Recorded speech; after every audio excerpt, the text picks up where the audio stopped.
there are people that benefited from this. Who were those people? Because the homeowners actually even sold their houses for more as they left, right? For the most part. Some did, some didn't. There was like a financial incentive given to them to kind of get out. Tell me about that. Some did. The early people that left did have an incentive to leave. Some real estate agents would tell them, hey, if you leave now, you'll get everything for your house. But then some of them, the longer they stayed, the more that they would deck them in terms of their selling price. And sometimes they would do this loss. So let's say, a white person selling their house for $89,000, but they really only sell it for $80,000. There's like a $9,000 difference. Sometimes the real estate agents wouldn't tell them that they're actually getting $89,000 for them. They'll mark them up to the black people that move in and sell it for $95,000. And they don't know this. So there's a markup that happens to these houses after the white people leave. And then a lot of the mortgages that the black people get to buy the houses are usually at high rates. And we saw a lot of the mortgage crisis come about because of this. And Spanish Lake was hit extremely hard by the mortgage crisis because so many African Americans were given these high rate loans that ended up just bottoming out. Sinking them, yeah. Welcome back, people, to another episode of 100% Juice Podcast. And I'm your host, H-Rap Bay. People, I just played that clip before the show. And what that young man was telling us, he was talking about the discrimination in the housing market. How white people are getting more for houses than black people. And then let's talk about the realtors price gouging black people when they're coming into different suburban neighborhoods. And like he said, the house may cost $80,000, and the people may want $89,000, whatever. So what the realtors do is drive the price up to $95,000 to $100,000, sell it higher to a black person, so the white person can get the $89,000, or the realtor can pocket that extra $9,000. So we're getting price gouged when we going to look for homes and trying to get assets and build wealth. While everybody in this country, for us Caucasian, are able to build wealth. When white people die, they're allowed to leave their family real estate, money. When black people die, all we leave our family is debt. We leave our family debt, a burial bill, bills we couldn't pay off, we leave our family debt. Because when we're alive, we're not allowed to build wealth. Whether people want to believe this or not, or think this is just some conspiracy and black people want to complain about everything. No. Since the 1930s, they had a program called Redlining. And it ended in 1968 with the Fair Housing Act. But when we talk about redlining, we're talking about a map, people, they would sit in the office and draw out. Green meaning the best on the map. Blue meant still desirable. Yellow mean definitely declining. And red mean hazardous. Hazardous. And you know what neighborhood was the hazardous? The black and Latino neighborhood. Our neighborhoods were considered hazardous. Know why? Because we have lack of trash removal in our neighborhoods, poverty, no jobs, not getting any bank loans, fatherless homes. We have so many things against us in our neighborhoods from this U.S. government trying to stop black people for building wealth and competing in this American dream. They don't want black people to compete. Let me get into this article where they're talking about the impact of redlining in our neighborhoods. And the article goes like this. The impact of redlining goes beyond the individual families who were denied loans. Based on the racial composition of their neighborhoods, many neighborhoods that were labeled yellow or red by the HOLC back in the 1930s are still underdeveloped and underdeserved compared to nearby green and blue neighborhoods with largely white populations.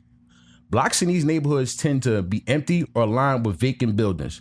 They often lack basic services like banking or healthcare and have fewer job opportunities and transportation options. The government may have put an end to the redlining policy that it created in the 1930s, but has yet to offer adequate resources to help neighborhoods recover from damage that these policies have caused and continue to inflict. So there you have it. the U.S. government is not helping any of these neighborhoods that they tore down. And they set out to tear down these neighborhoods for their own personal gain. This is why I told you America is about greed. It's about greed. It doesn't care about what happens to their people. Long as they can fill their pockets up, they don't care what happens to their people. We're going to get into another article where they talk about discrimination against black businesses getting loans. The article is from the Guardian.com. It says black-owned firms are still twice as likely to be rejected for loans. Is this discrimination? And the article reads like this. According to data recently made available from the U.S. Federal Reserve, more than half of companies that have black owners were turned down for loans, a rate twice as high as white business owners. The report found that while black-owned firms were most likely to have applied for bank financing, less than 47% of these applications were fully funded. Even when black businesses owners get approved, the rate of failure to receive full financing is the highest among all categories by more than 10%. The bad news doesn't end there. The report also found that black-owned firms were the most likely group that have applied for a credit card and experienced the highest turn-down rate. For those that applied for bank financing and smaller shares of black-owned and Hispanic-owned businesses receive loans of $100,000 more as compared to other ethnic groups. Is this discrimination? You damn right it's discrimination. Telling you again in this article how much the U.S. government does not want black and Latinos to get ahead in this country. That's where the white supremacy comes into play. Because white people don't want anybody to get ahead except them. This is why it's called racism, because it's all about a race. Who's going to get to the cheese first? Who's going to get to the top first? Who's going to win the race first? So we have racism. So this race is better than this person, and this person is not better than this person because of their skin color. So now in America, that's all we do is try to hold minorities back in this country when we should be helping minorities get to the top to build this country, because that's how America was built. By everybody, minorities, black people, Indians, Puerto Rican, Mexican, we all built this country up. Put out, 2 cents in to build this country up. And yet we still on the bottom. It's time to change the narrative. America's supposed to be a melting pot of people where we all collectively put our own 2 cents to make this nation go further. Yet we only have one group of people who succeed in America. That's not the land of milk and honey. That's the land of discrimination and hate. There is no love in America. There's only divide, inequality. That's it. That's it. We don't want these people to gain wealth because they will get ahead of us. It's plain and simple. Fucking haters, man. Haters. Black people been hated on since the beginning. And it must stop, yo. It must stop. We got people still impacted by Black Wall Street. By Black Wall Street's getting burned down. That was a part of our generational wealth for black neighborhoods, Black Wall Street. And if you don't know about Black Wall Street was put together because of Jim Crow, because black people couldn't go to white establishments. So black people had to think of another way to succeed in America, which is called Black Wall Street. And you know what? When black people built Black Wall Street all over this country, you know what happened? They got destroyed, burned. Again, ending our generational wealth, ending our hopes and dreams. How can people recover if you constantly kill their hopes and dreams? When they're constantly trying to build themselves up, you sit there and tear them down in some type of way. I don't know anybody who can stand that. But yet, black people have to stand this type of behavior in America. It's crazy. But yeah, I want to get on another topic too, people. I want to get on another topic. I want to get on evictions because we got a lot of people in America currently going through evictions. And I'm talking right now, particularly for my city. If you're in Philadelphia, if you're facing eviction, they have it's called a housing certification. And with this housing certification, your landlord can't evict you. He can't charge you late fees. and he has to go to proper procedure to even, go through the process to even get you out there. So he can't just kick you out. He has to go to the court, get approved, and a whole bunch of other things. So the U.S. government, they kind of implemented this thing so to protect people from being kicked out of their homes, because we have mass homelessness right now. Mass homelessness. Just check it out.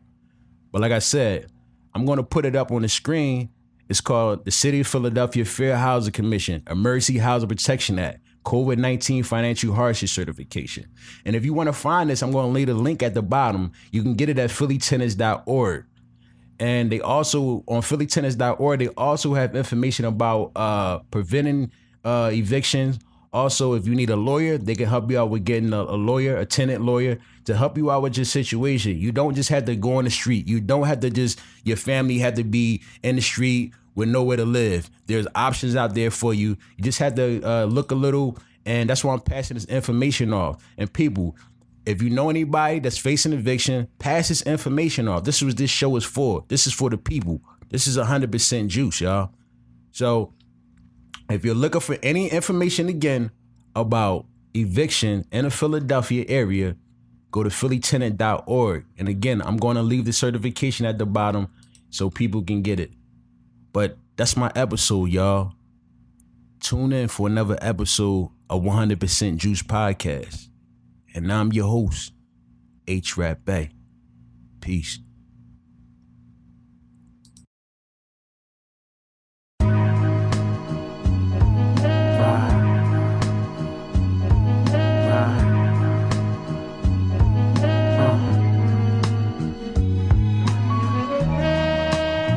Metropolis City.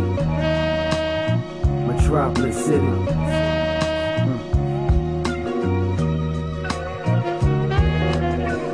Take away the welfare, give my people trades, affordable homes so they can own someday. We need acres of land, teach the kids agriculture so they can feed themselves in this cold world. Free education for everybody, we need excellence. Your household needs a 5-year plan. 1,000 people thinking that's $1 billion.